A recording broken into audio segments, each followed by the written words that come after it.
చందమామ కథ నావికుడు సింద్బాద్ 14వ భాగము. తర్వాత మేమిద్దరము సరదాగా కబుర్లు చెప్పుకుంటూ భోజనం చేశాం. అప్పుడు వృద్ధుడు నాతో, బాబు, నాకు మగపిల్లలు లేరు, ఒక్కతే ఆడపిల్ల ఉంది. నా ఆస్తికంతకు అదే వారసురాలు. నాకు బోలెడంత వర్తకమే గాక ఈ ఊళ్ళో అనేక పదవులు కూడా ఉన్నాయి.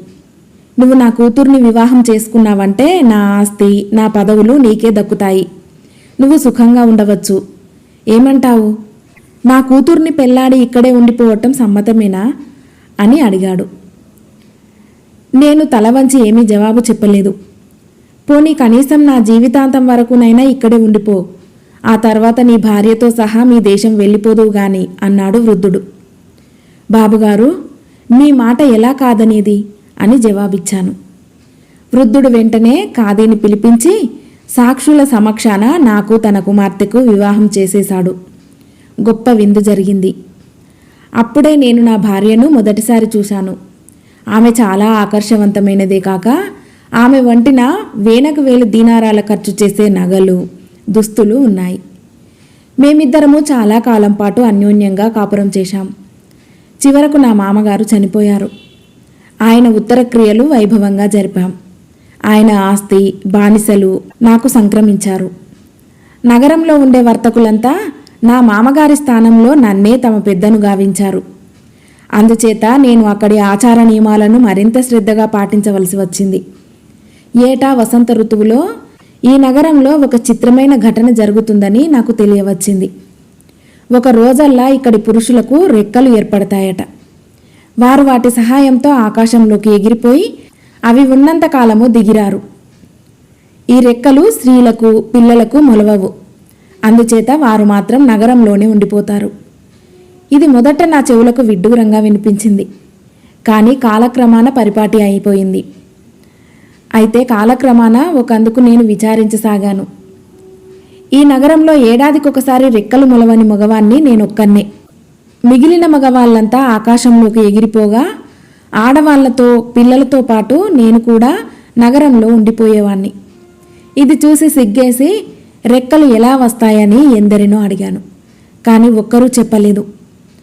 వారికి చెప్పటం ఇష్టం లేదు, లేక ఆ రహస్యం వారికే తెలియదు. నాకు మాత్రం ఇదొక తీరని విచారమైపోయింది. ఆ నగరంలో ఒక వర్తకుడున్నాడు. అతడు నాకు అనేక విధాలా రుణపడి ఉన్నాడు. ఒకనాడు అతనితో నేను రహస్యంగా, ఏమోయ్, ఈసారి నువ్వు ఎగిరేటప్పుడు నేను నిన్ను వాటేసుకుంటాను, నన్ను కూడా పైకి తీసుకుపో. ఇన్ని సముద్రయానాలు చేశాను కానీ గాలి ప్రయాణం ఎన్నడూ చేయలేదు. నాకు ఈ ఉపకారం నువ్వు చేసి తీరాలి అన్నాను. మొదట అతను ఒప్పుకోలేదు. కానీ కొంత ఉబ్బేసినాక సరేనన్నాడు. నేను పరమానందంతో ఈ సంగతి నా భార్యకు చెప్పి అతను ఎగిరిపోయేటప్పుడు అతని నడుము వాటేసుకున్నాను. ఇద్దరము గాలిలోకి ఎగిరాం. మేము సూటిగా ఆకాశంలోకి వెళ్ళిపోయాం. కొంతసేపు అయ్యాక నాకు స్వర్గం సమీపంలో ఉన్నట్టు, అక్కడి గంధర్వగానం వినిపించినట్టు తోచింది. నేను వెంటనే, అల్లా, ఏమి నీ మహిమ అన్నాను.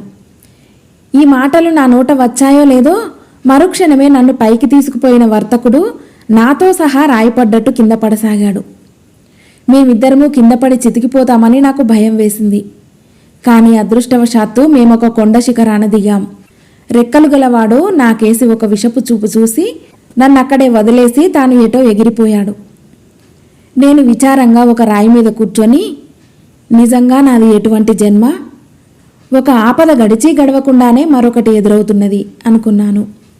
ఈ చిక్కులో నుంచి బయటపడే మార్గం ఏమిటా అని నేను ఆలోచిస్తూ ఉన్నంతలో ఇద్దరు అపురూప సౌందర్యం గల కుర్రాళ్ళు నాకేసి వచ్చారు. వారిద్దరి చేతిలోనూ బంగారు బెత్తాలున్నాయి. నేను ఆత్రంగా లేచి వారికి ఎదురు వెళ్ళి, నాయనలారా, మిమ్మల్ని అల్లా కాపాడుతాడు. ఎవరు మీరు? ఇక్కడేం చేస్తున్నారు అన్నాను. వారిలో ఒకడు తన బంగారు బెత్తం నా చేతికిచ్చి ఒకవైపు వేలు చూపి తర్వాత రెండో వాడితో చెయ్యి కలిపి ఎటో వెళ్ళిపోయాడు.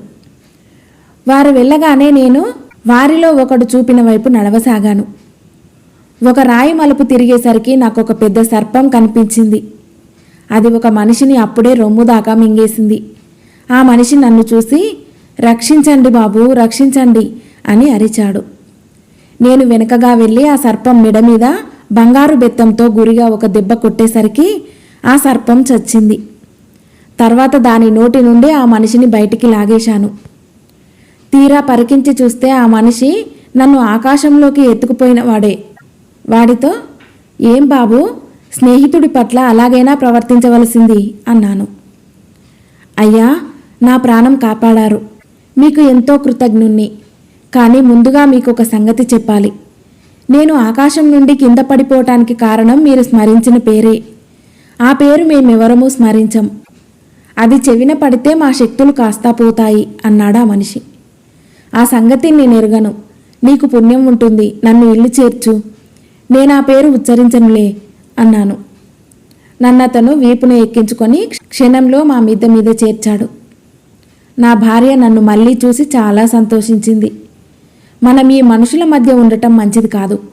వీళ్ళంతా పిశాచగణాలకు పుట్టినవాళ్ళు అన్నది. అల్లా పేరు కూడా వినలేకపోవటం బట్టి ఆమె అన్నది నిజమేనని గ్రహించి, అయితే మరి మీ నాన్న కూడా వీళ్లతోటి వాడేగా అన్నాను. మా నాన్న వీళ్ళతో వాడు కాదు.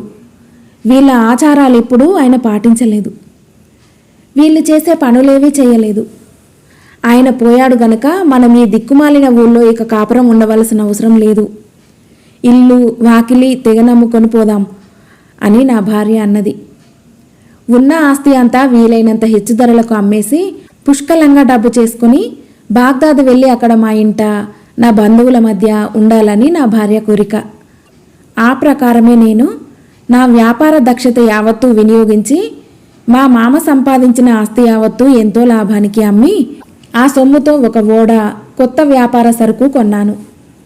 ఆ ఓడలో నేను నా భార్య ఎక్కి దారి వెంబడి క్రయ విక్రయాలు చేసి లాభాలు సంపాదిస్తూ కాలక్రమాన బస్రా చేరాం. అక్కడి నుండి బాగ్దాదు వెళ్ళాం.